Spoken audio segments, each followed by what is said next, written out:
Michigan. Go Flint. Listen, I cannot tell you how pleased and happy I am to be here. We announced early in the morning that I was officially endorsing Joe Biden for president. Now, somebody, I don't know if there's anybody here, but there might be some people that want to know why I'm endorsing Joe Biden. Now, I want to tell you right now, it should be obvious. Right. My whole campaign for President of the United States was about the idea that we need to bring this country together. That's right. That we are a nation that is too divided. That we are a nation where we know this election is not a referendum on one guy in one office. It's a referendum on who we are and who we must be to each other. Yes. And so when you look out at the future of this country and you see that we have a potential to have a Joe Biden who is truly the statesperson in our party, who is truly the one that's calling us to stand together, not to fall apart, who understands, as he said to me in the car ride over here, the soul of our nation is aching right now. There are people afraid right now. There are people who see that the darkness has descended into their own personal lives and their own families. And so for me, it is obvious that Joe Biden is the person. It's obvious because with a wounded nation, that it's obvious to me that Joe Biden is a healer. It's obvious to me at a time where our nation seems to speak more about building walls, we need a president who is going to be a bridge builder. Yes. It's obvious to me that at a time that darkness has descended, we need a president who is a light worker.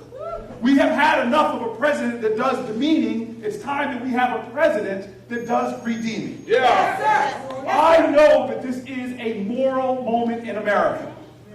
It is a moral moment. This election is not about right or left. It's about right or wrong. Yes.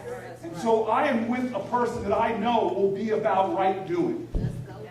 But I want to go a little deeper than that. I am with a person that I know will see us. Will see all of us. Yeah. Our dignity and our grace. We'll see the potential of every child, no matter what their background, because we all know we have walked a stony road. Yes, sir. Many of us here know our families just to be here today. To get up this morning, we were thanking God because we know what we have overcome. Yes, sir. Yes, There sir. are many folks in here that know that weeping has endured through the night. And it's time that we bring some joy. Yes, sir. My family knows this state. We know Michigan. All right. Because when my family was struggling in poverty and Jim Crow and the terror of Southern experiences, they moved from Louisiana right here to Detroit. My mom was born in Michigan. All right. This was the city that you could go out and get a working class job. My grandfather worked as a UAW worker on an assembly line.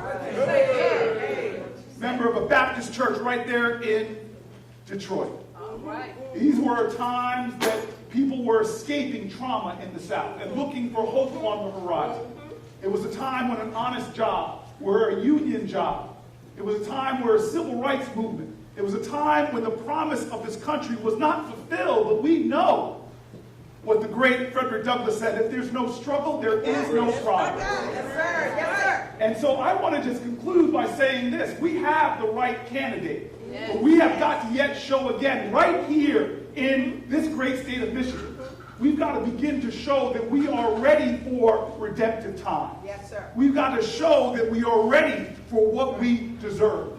And that means that nobody's going to give us our change. We got to work for it. Say it, Booker. Y'all ready to do some work? You all ready to go from agonized to organized? Yeah. You ready to go from fear to faith? Yeah. Are you ready to go from worry to work? Yeah. Because this moment in time, I'm telling you right now, Michigan, you've got to know that this could be the turning point, not just of a primary campaign. This could be the day we remember where we turned our whole nation around and got us from going the wrong way to the right way.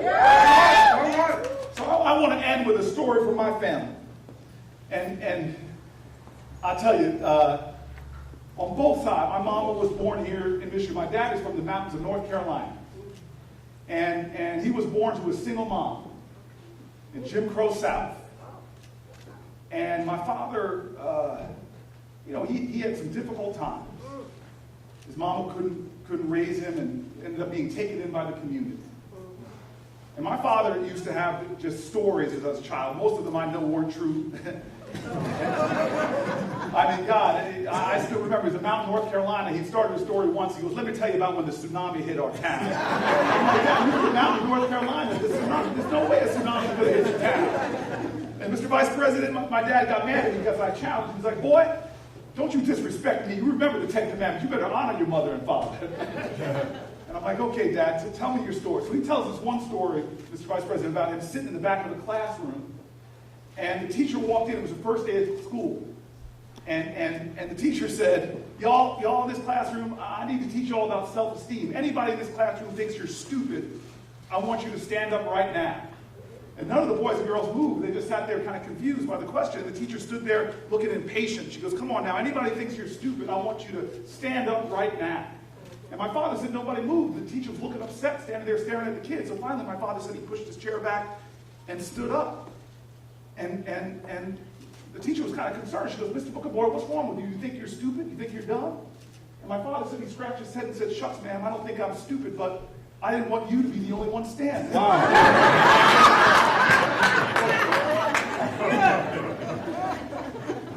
We as a people have been talked down to enough. Right. My dad told me, boy, people are going to talk down on you. You still got to stand up. Yeah. They're going to heap insults upon you, but you got to stand up. My father said that no matter what, even if you stumble and fall, you stand. But don't stand by yourself. Join with others and stand together. Because that's when God is there. 2 or 3 are gathered together in his midst. He is in the midst. You know this. And so I just have one humble request. Will you stand with me now for Joe Biden? Will you stand with me right now in the name of healing? Will you stand with me right now in the name of life? Will you stand with me for a statesman? Will you stand with me for a man that has shown he is with us? He is part of us. He will never look down on us. He